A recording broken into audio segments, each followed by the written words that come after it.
अस्सलाम वालेकुम व्यूअर्स, मेरा नाम है आलम खान। आप देख रहे हैं मेरे यूट्यूब चैनल। अच्छा, मेरे सामने बंडल चेक कर ले। इस टाइम हमारे पास MJ कंपनी का बच्चा का चिराग गया है। ठीक है, काफ़ी कस्टमर डिमांड कर रहे हैं भाई इसका वीडियो बनाए, तो ये आज हमारे पास आ गया है। ठीक है, अच्छा रेट का तुम्हें बात कर लूँ, रेट इसका इंतहाई मुनासिब है। सिर्फ और सिर्फ 13,500 रुपये आप लोगों को 100 kg बंडल मिलेगा।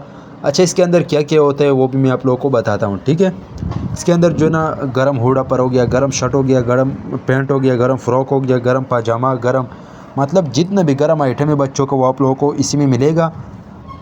और 13,500 रुपये में आप लोगों को बंडल मिलेगा। आगे जो है ना फिर 500-600 में एक पीस आराम से सेल कर सकते हैं, क्योंकि माल जो है चाइना का इंपोर्ट है। ठीक है, क्योंकि साफ़ सुथरा माल है। ये आप लोग देख सकते हैं। बच्चा पैराशूट जैकेट हो गया, जितने भी आइटम में आप लोगों को मिलेगा ये आप लोग चेक कर ले। अगर आप वीडियो यूट्यूब चैनल से देख रहे हो, यूट्यूब चैनल भी सब्सक्राइब करें। अगर फेसबुक पेज से देख रहे हैं, साथ में हमारा फेसबुक पेज भी फॉलो को लाइक करो, ताकि इससे मज़ीद वीडियो आप लोगों को हर रोज़ पहुंच जाएगा। उम्मीद करता हूँ आपकी स्टॉक के हवाले से आप लोगों को ज़्यादा से ज़्यादा आइडिया हो चुका है। नेक्स्ट वीडियो के लिए हमें फॉलो को लाइक करो, ताकि इससे मज़ीदार वीडियो आप लोगों को हर रोज़ मिलते रहे।